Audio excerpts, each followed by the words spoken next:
Welcome back to another episode of Home Sweet Home Cooking. I am your host Rocky, as always in my mother's kitchen. My mother is off in the other room. She wants nothing to do with this recipe.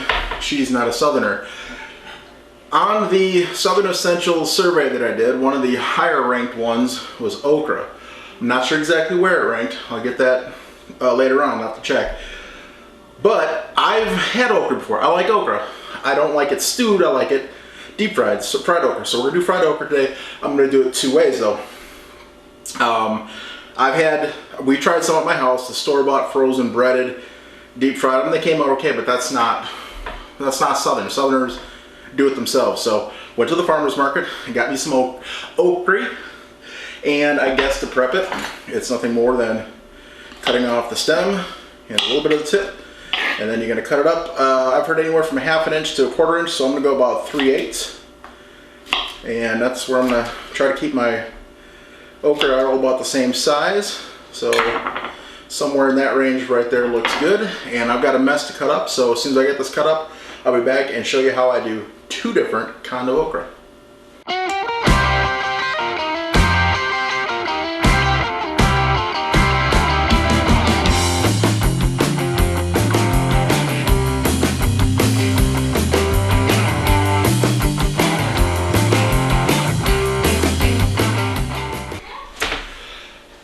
I've got two equal piles cut up here. I'm going to do one for each batch. First batch is going to be a egg wash batch. They do have their own stickiness to them, the slime. So you can just go ahead and coat these, but you'll only get coating on the two ends and not along the green. So to add coating, to make it stick better, to get it crunchier, the egg wash is simply 1 egg beaten.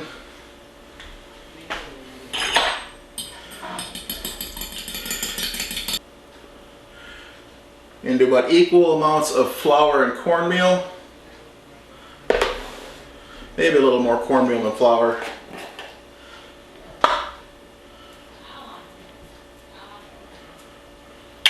That's going to be plenty extra. I'll have some left over for something else later. And a little bit of salt in there, just a pinch. I'm just going to mix that up.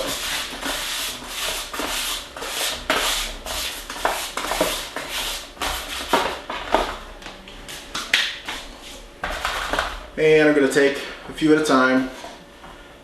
I'll actually do more than a few. I'm going to try something new. See if it comes back and bites me in the butt. About half of that, I think, first, see if it'll work.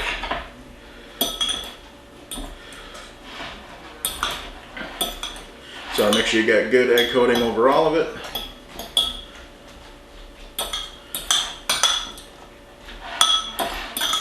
And then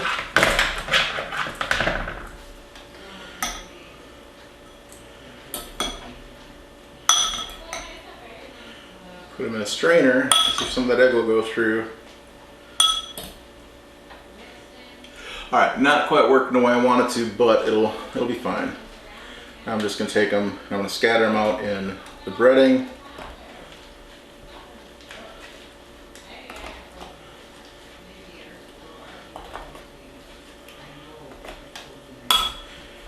Give them a good shake.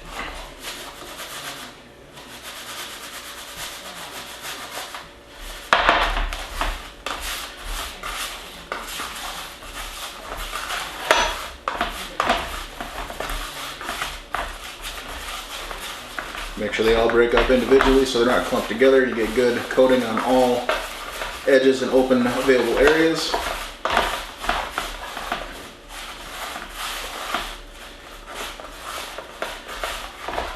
And these, I'm just going to lay out on a piece of parchment paper so they can tack up just a little bit.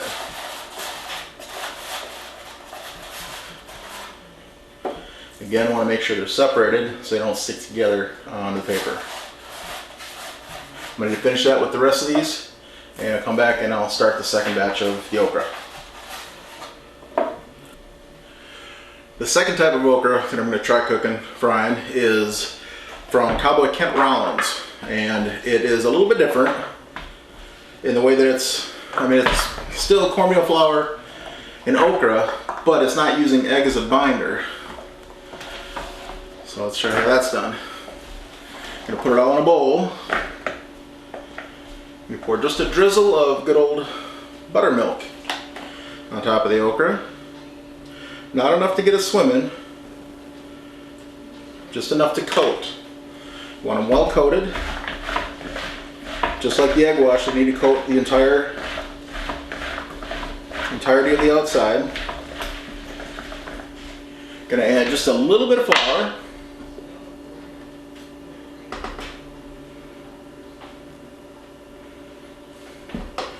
And mix that in, and it's gonna get sticky. Now that that's all sticky, that's going to give the cornmeal something to stick to.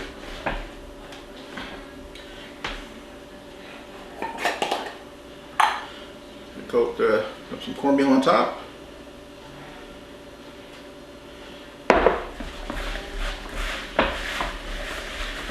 Now the cornmeal is going to stick to that floury buttermilk glue that we just made. And to give it a little extra crunch, what I'm going to do is I'm going to kind of make this into a well and give it one layer. And the secret ingredient for that is going to be a little bit of cornstarch. What I'm going to do,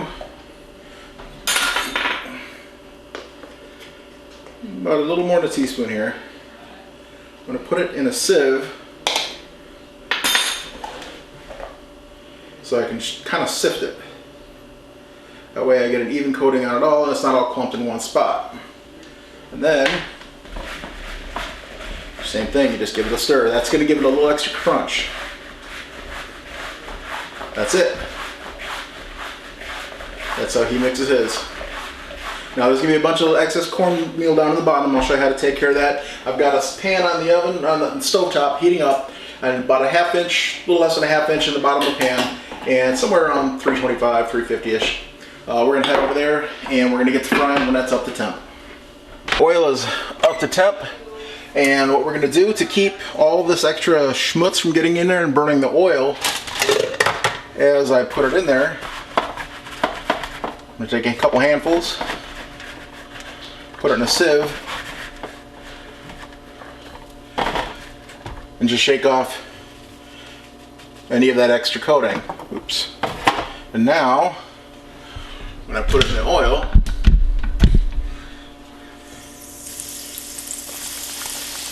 that extra coating is not going to go to the bottom of the pan and burn. Doesn't take long to cook okra, 2 to 3 minutes per side.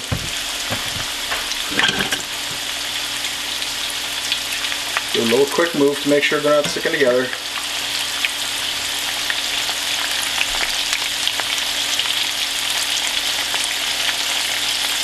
And over here I've got a pan, just a pan that I'm going to set on the burner. And I'm going to put that burner on low,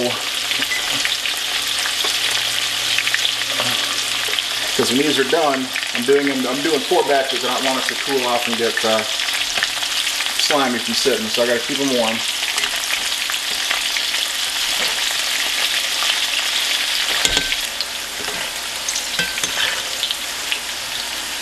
Alright, you can see they're developing some golden brown color. That's all I'm looking for. Give them a good drain and get them on that pan.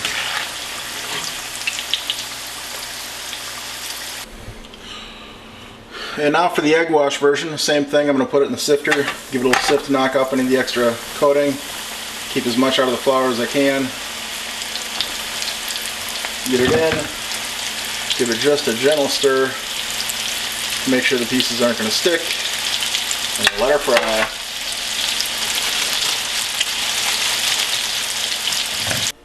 This is the buttermilk side, this is the egg wash side. I think this stuck a little more coating to it, and it got a little crisper, a little browner, but I've already snuck a taste of either one, and they're both good. So let me get the camera reset and we'll do an official taste test. Alright, so I've got the 2 cans out here. I'm just going to eat one. This is the Kent Rollins buttermilk. You definitely taste the okra. This is the egg wash. Now my mother-in-law, well, my girlfriend's mom, when she'd do her okra, she'd get it cooked like this, then she'd take the cast iron pan, put it back on the burner dry, and just put this in the pan on warm, and it would get a little bit darker brown, and it would dry up some of the mush, some of the snot, the slime. I'm gonna season this a little bit with my own version of seasoned salt. I call it Mongo's Fire Salt. I'll tell you what's in it here in a second.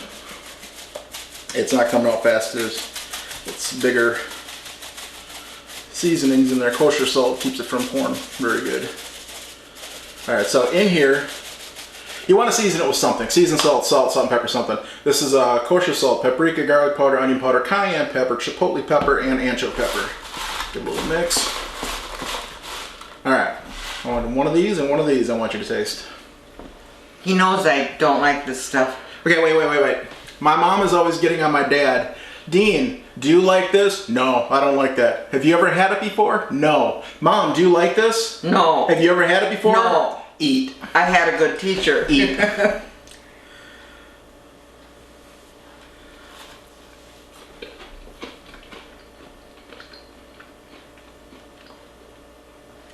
Try that one. I think it tastes the same. There's gonna be a little different crunch. Put some oatmeal and bananas in it. She don't like that either. You want some ketchup on it? That might help. Have a bite without and then try some ketchup on it. She puts ketchup on everything, so she's weird. I like it. I'm not a Southerner. You can have it. I will. Okay. Okay. She doesn't like it. I do. She's a Yankee. I can't fault her for that. Well, you can. So I'm not going to be able to eat all this. That's a lot. So what I do to reheat it is just like my girlfriend's mom used to do. I'll just put it in a pan, dry, and put it on the burner and just heat it through that way, and it'll crisp up again. But that's okra, folks. 2 different ways: buttermilk and egg wash, both Southern. So if you think that they're not Southern, let me know down in the comments below. If you think it's good enough for Southern okra and you'd eat that at a meal, let me know that too. As always, thank you for watching, and we hope you have a great day. Amen. Amen.